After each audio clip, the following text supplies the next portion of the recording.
Hello, everybody, and welcome to a brand new episode of Pulse Pods. You're listening to your host, DJ El Pablo.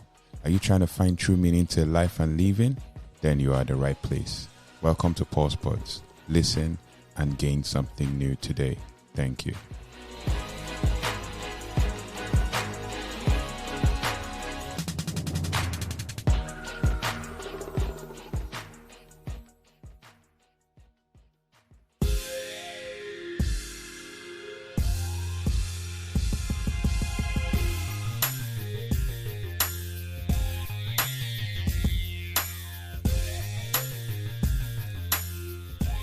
Hi everybody, and welcome to a brand new episode of Pulse Pods. This is episode 26 of the Love Language series, of the Live, Love, Learn series, Trail series for short, and we're in the Love Language series. As at the time of recording, it's Mother's Day, so I just want to say Happy Mother's Day to all the mothers out there, and to all the parents for all they do for us as kids, and for all the sacrifices they've made to get us to where we are, and what they're still doing to get us to where we want to be, or where we should be. It's not only that we should celebrate mothers or parents on specific days. They need to be celebrated all year round, just as we celebrate ourselves on a daily basis. So send your mother a gift or celebrate them. Which brings us to today's podcast episode, Receiving Gifts, or Gifts as the case may be. If you listen to the last episode, Physical Touch, I figured out that at some point, some people were very kind of held back or laid back about sharing their experiences when it comes to physical touch. But it's a sensitive subject. But I had very interesting conversations all through people who listened to the episode, and their point of views about physical touch, as the case may be. But yeah, thank you very much for listening and for sending in your reviews. We look forward to analyzing them in part 7 of this series. But moving on, gifts need not to be expensive. After all, it's a thought that counts, isn't it? So, but I remind you that it's not the thought in your head or the thought that's left in your head that counts. It's the gift that came out of the thought that communicates emotional love. If there's something you need to go home with, understand that it is not the thought left in your head that counts. It's the gift that comes out of the thought that communicates emotional love. A gift is a gift only when given as a genuine expression of love, not as an effort to cover over past failures or sins. So gift giving means we speak our love language through presents, ranging from small tokens to surprise deliveries. You know, this is not to boast, but I am a giver. And when it comes to my spouse, every gift given has a unique meaning, from the thought process to the presentation. One time, I bought someone a gift wrapped in a foil and placed in a food supplements pack, and I gave it to her as a gift. She was blown away. That's one. Another time, I bought someone a wristwatch, or 2 wristwatches actually, and the thought behind it was that it signified that I was willing to invest my time in the relationship. So 2 wristwatches meant double my time.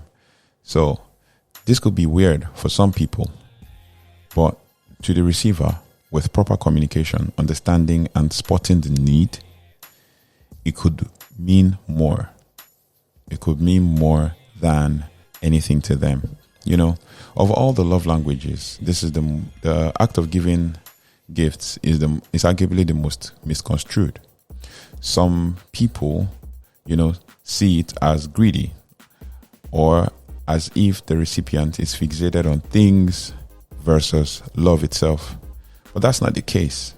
A good way to show your partner love, or to show your partner's love language, is by gauging their reaction to gifts and presents. So some people feel very embarrassed, while others feel enthused. Some display it, wear it, or show it off every day, or gush about it to their friends.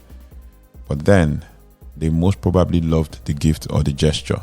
That's what it means, right? So like I would always say, or like I've always said, the best way to find out your partner's love language and to be able to speak your partner's love language is to ask your partner, communicate, discuss, have conversations about these things, even from the very beginning. You could gauge your partner's love language by asking questions.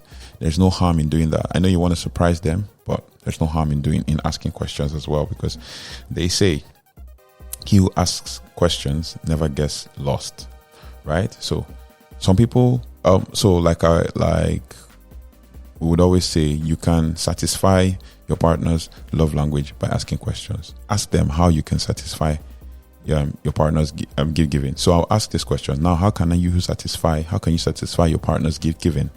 If speaking the gift's love language doesn't come naturally to you, it's still important to try to learn the love language, since it's your partner's love language, or since it's the love language that your partner speaks, right? So similarly, if your partner's love language is gifts, then there are things you should avoid doing in order to prevent deep hurt. For example, if someone's love language is words of affirmation, then hurling insults at them will wound that person more than it might another. Similarly, if someone's love language is physical touch, and you withheld affections for days, your partner would feel dejected. So in that sense, it is just as important to be aware that certain behaviors might impact your partner's love language deeply than others. Now, in the context of marriage, if we do not feel loved, our differences are magnified. We come to view each other as a threat to our happiness. We fight for self-worth and significance, and marriage becomes a battlefield rather than a haven.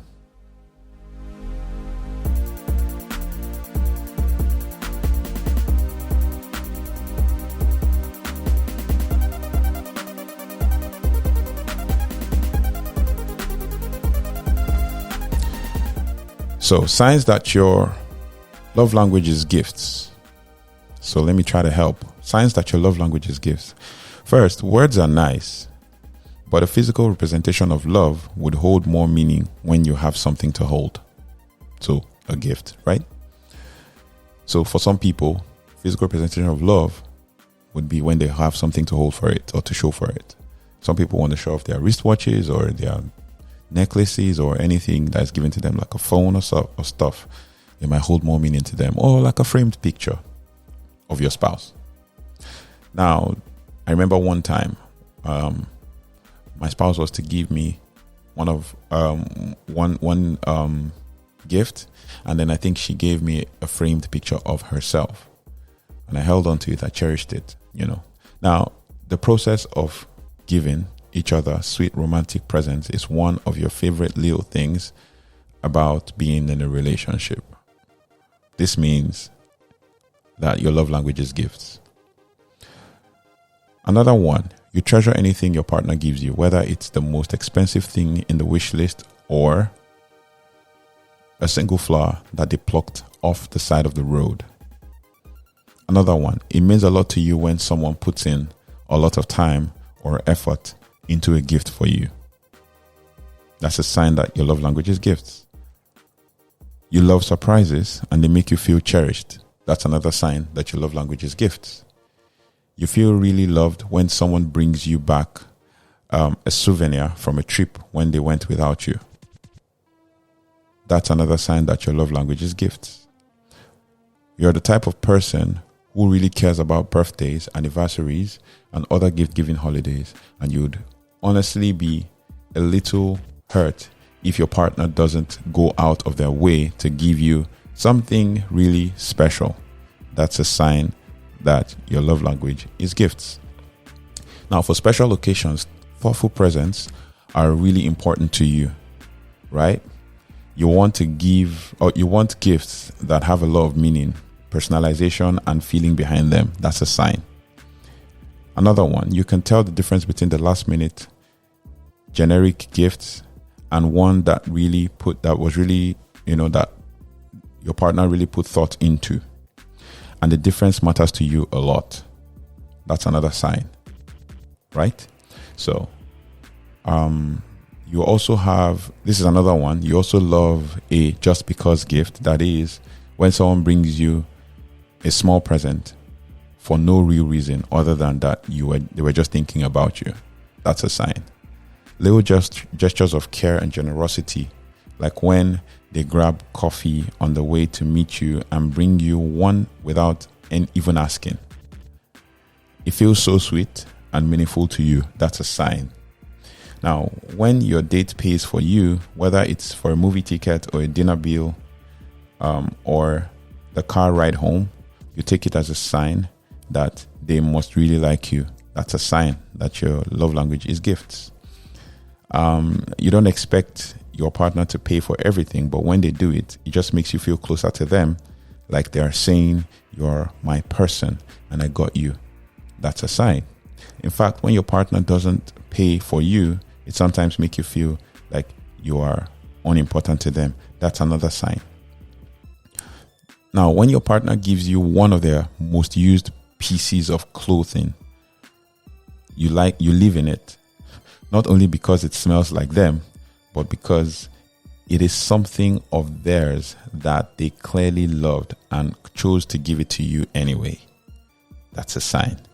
Kisses and cuddling are fun, but they aren't nearly as romantic as a meaningful present. That is a sign that your love language is predominantly gifts. You'd be more bothered by your partner not giving you anything for your birthday than by them not being available to hang out with you often. That's a sign. Another one, you are the type of person who never throws away presents. They are too meaningful to you. That's a sign. I am one. I never throw away presents. I keep them, like I could cherish them. And even if it's something that has to do with sizes, I would rather keep it the way it is. If it's undersized, like maybe I've grown out of it or something, I would rather keep it than throw it away because it's meaningful and it reminds me of the person who gave me the gift.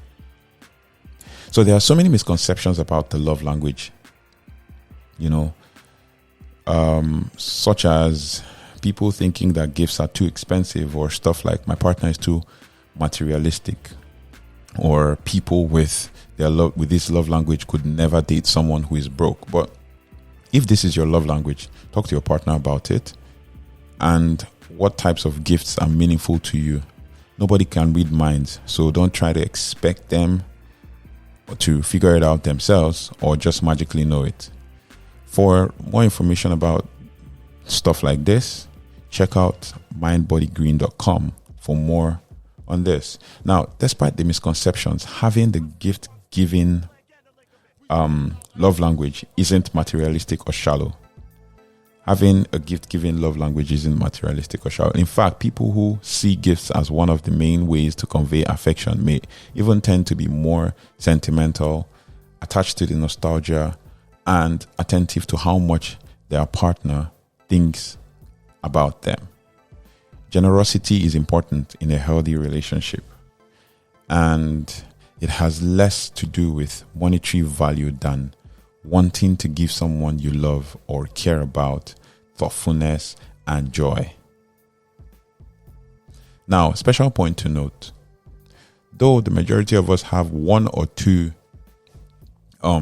dominant love language, each of us technically speaks all 5 love languages to some degree, but it is ideal to speak all 5 love languages to our romantic partners: physical affection, quality time, acts of service, kind words, and gifts, while simply making sure to prioritize the preferred love language.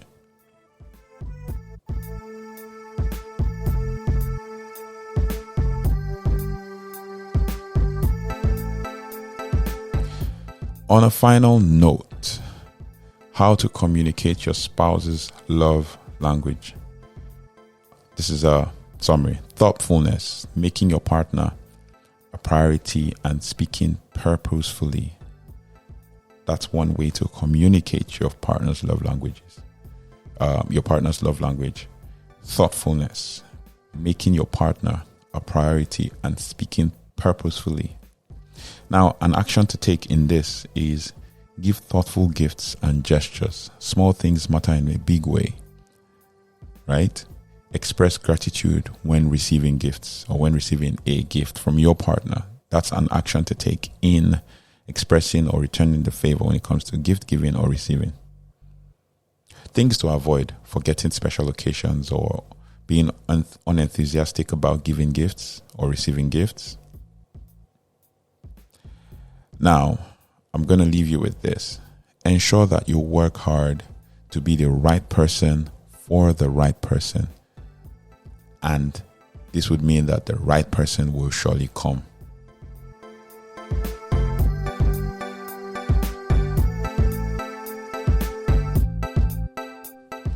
Thank you for listening to Pulse Pods. I would see you on the next one. I believe that I've been able to impact your life based on this love language series. And I hope that, you can learn something and build up on your personality and your ways in which you express love to your spouse or your partner.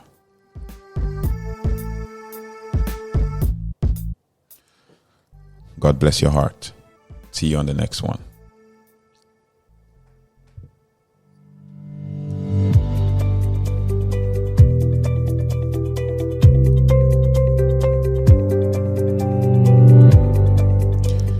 Thank you for listening to Pulse Pods today. We hope you've learned something valuable to help with your daily life and living.